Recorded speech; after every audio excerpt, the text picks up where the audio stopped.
think some of the protection issues, we had some things that we needed to get picked up throughout the game, and we didn't. Allow Jefferson to really wreak havoc the whole game, and looking back, we should have had some answers for that. You mean He was kind of spying the quarterback, but we had a guy for him. We just did some things that allowed him to have some free runs at Pat that I think made us a little jittery in the pocket and missed a few throws we probably could have made had we had him accounted for. Did Pat or anybody in the booth or the box, say anything to you about it throughout the game? Yeah, it was addressed. We just consistently didn't get it fixed for whatever reason. So is it a running back that's supposed to pick up or what? No, more of a line issue that had been talked about, and we just didn't get it done. Pat mentioned in the postgame that late in the games his footwork starts to suffer. Do you see any of that in practice, and is it nerves that makes him kind of revert back to those habits? No, I think it's more just as the game goes on, mentally it's a long game. He's thrown it 50, 60 times, probably a little tired. And so he's just got to stay strong in those moments because he usually starts the game very clean, mechanically, footwork, and as the game gets going, gets a little loose with it. And that's just something we got to keep working on until we can get that completely out of his system. Coach, when you talk to Coach Gibbs after the ball game or even on a Monday, what kind of report does he give you with regard to progress that he feels like the defense is making that might be encouraging to him or to you moving forward? Yeah, really just those moments where they gave us the ball back with a chance to win it. That's all you can ask for in this league is having the ball at the end with a chance to win the game. And there were several times there at the end where we had to have a stop. Their backs were against the wall, and they got the ball back and held a very good rushing team when they had to. Lots of plays throughout the game we'd like to have back, obviously, but those were moments that earlier in the season we weren't standing up and making those plays. But does he feel like the defense is grasping his system and learning and developing and Yeah, seeing progress? yeah, I think so. I mean, obviously there's personnel that we continue to need to upgrade and continue to get older and stronger and play more. But, yeah, I think he feels like there's been some progress over the last few weeks. Going back to the offensive line, not picking up this, Jefferson's line, do you feel like that's something that's been addressed or is going to be addressed, or Oh, yeah. a recurring problem? Yeah, it shouldn't be. I mean, it shouldn't have been that game. It just was for whatever reason. We weren't handling it. But, yeah, I expect to see some more of that moving forward. Is that a question of guys not having the correct technique or carrying out their assignment, or just a really talented player just beating you? A little of both. But I feel like we could have still had more resistance had we done what we were coached to do. But he's a tremendous player at times. He just beat us. Are you surprised the play of the offensive line? Because during camp you talked about how you were impressed with the group and everything. Yeah, I think you just went up against a really good defensive line. Terrence still had a tough day on some one-on-ones. I mean, really, they all did. And that's a good defensive line, and we got to play better. There was a couple comments after the game about the receivers not running the correct routes. After you went back and watched the film, was that the case, and to what extent? Yeah, there was quite a few times that we busted on routes, which I don't have an answer for that. It was base stuff that we were doing, and some guys were getting an opportunity to start, getting an opportunity to play more, and didn't execute the routes. So that's something we had to address. And in those moments when the lights are on and there's a lot of people in the stadium, you got to be able to execute. And I think the moment was just too big for some of those guys. What do you see when you look at Okie State, both sides of the ball? Yeah, it's a team that just continues to find a way to win at the end. They've had some really good comebacks. They're offensively tremendous skill players. They're young running backs doing a great job. Washington's as good as anybody in the country, and the quarterback's throwing it really well. And then defensively, they just tend to make plays when they have to. But it's a team that throughout this league at the end, they found a way to win, and that's a credit to them. You talked last week about changing the routine going into the ball game. The end result wasn't what you wanted, but were you happy with the change in practice and where you did things? Will you continue doing that? I think so.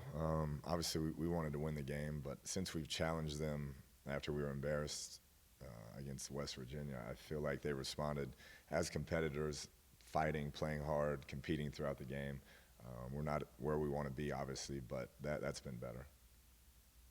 It seems like at times this year when the defense will get you, a big stop or two, that the offense kind of stalls out when they get the ball back. Do you think that's coincidental, or do you think there's a correlation there? I'm not sure.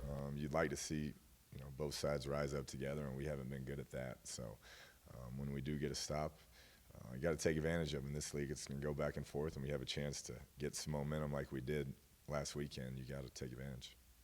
What was the thinking on that last drive down for hopeful score in running the ball and using up clock? Yeah, really, we got where we wanted to get. It's just they're dropping 8 every time, and we weren't protecting well versus a 3-man rush, so we were trying to take advantage of what was there. We had one timeout left, got it down where we wanted to get it. We just turned it over.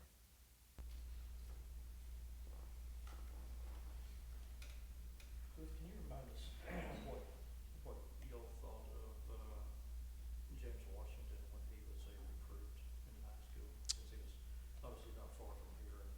Yeah, I don't remember much of that situation. The position coach that was coaching that position is no longer here, so that may be a question for him. But I remember him being at camp, and that's about the extent of it. What kind of plan do you have to come up with to hold him down more than, since obviously he's been a big thorn in your side the last couple of years? Yeah, you got to dedicate, a scheme to him, a couple guys to him probably each snap, and make sure you stay over the top. And he's going to get his catches, but just don't give up an easy one deep. And it's easier said than done with him because he does such a good job playing the ball in the air, and they'll take shots. So we'll have to have an answer for him on every snap. What have you just kind of thought about, especially the last month or so, just kind of at times past decision making? Do you think that that's dropped off at all? I don't think decision making. I think it's been a combination of not practicing that much over that month, and then defenses daring us to do other things, and us being not that effective at doing it. And so he's had a lot on him to drop back and try to make a lot of things happen. And so I think that's the biggest thing. I mean, there's some throws we'd like to have back, but he's got a lot on his shoulders right now with us not being able to run the ball as well as we'd like, and so we'll have to keep working at that. When it comes to his footwork and leaving the pocket early at times, it seems like, is it not a legitimate excuse for him to be a little bit gun shy when it seems like the offensive line has trouble with some of those 3-man fronts, that he feels like, I'm just, in a very vulnerable position if I stay in the pocket every time because they haven't shown me that they've been able to, block? Yeah, no question, no question. Survival mode kicks in, but to be a great player, you keep standing in there and trust it, and then when you got to get out, you got to get out. But we're still working through that. But yeah, there's no question. I played the position. I've been through that situation. It's not fun, and he's getting out trying to preserve himself at times.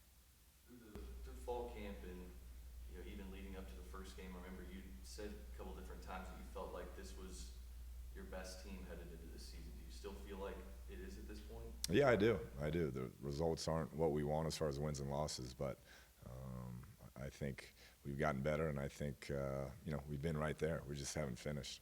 What do you feel like has been the difference from what you saw in fall camp and maybe what you still see in practice, but just what's not translating to the game? To wins and losses? Yeah, I think just really and truly turnover margin. I think we needed to get some more throughout those first 9 games, and we haven't. I think we've won one game where we won the turnover margin, and that was Stephen F. Austin. And so when you consistently don't win there, it's hard to win in this league. Is that the craziest play you ever saw where Coleman stripped the ball out? It was pretty wild. That Foreman made a heck of a run, and our guys just kept, trying to slow him down, and it was a real heads-up play by Doug. And he's a smart player. He played offense, defense in high school, and real competitive kid. Before the season, you said you weren't as concerned about the offensive line as some of us. Do you feel like the offensive line has performed up to your expectations so far? No. Why not? I think just haven't developed, I think, some of the younger guys that we were counting on to be stalwarts, some left tackle and right guard, and some guys that we needed to play at a higher level. Just haven't got there yet, and that's it's part of the process. They're still young, and they'll get there, but I expected it to come along quickly. Last time you guys won in Stillwater, you were the quarterback here at Texas Tech, and Red Raiders haven't beat them since 2008. Just seems like they've been kind of a monkey on the back. I know some of these players are still young, but any of them feel like they kind of owe Oklahoma State one, given how it's gone over the last 7 or 8 years. Yeah, we haven't beat them in a long time. So I would expect us to be excited to play. It's a ranked team, probably the last ranked team we'll play this season. On the road, they always have a great environment. The fans are right on top of you. So I think our players understand what it means and how long it's been.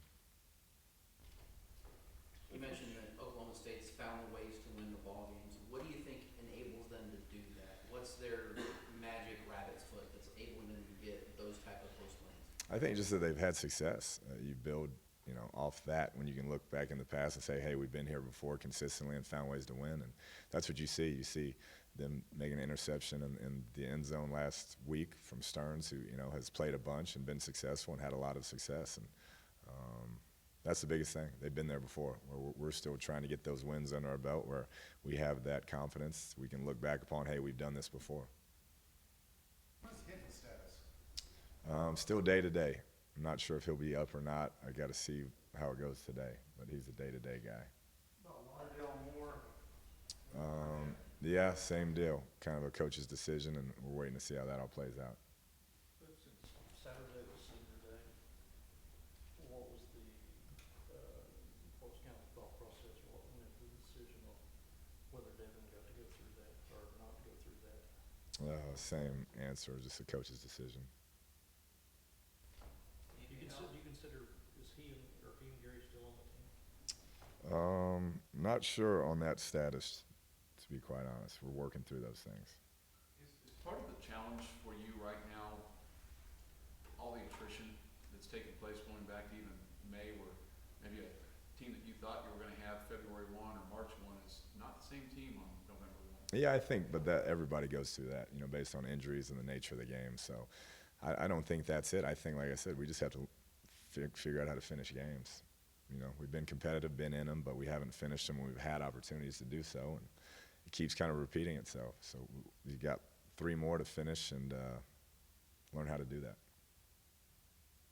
With 3 left, I know you guys probably like to take one game at a time, just focus on Oklahoma State this week, but needing 2 to be able to reach full eligibility, how much is that in the back of the coaches' minds and the players' minds as well, and how much does that mean to you guys being able to obviously extend and not have a really long off season? Yeah, I think, you focus on each week. I mean, really and truly, I'm sure players think about it, coaches think about it, but when you're playing a top 15 team on the road, you better worry about them first. And so it's a big challenge, and that's kind of been our main focus.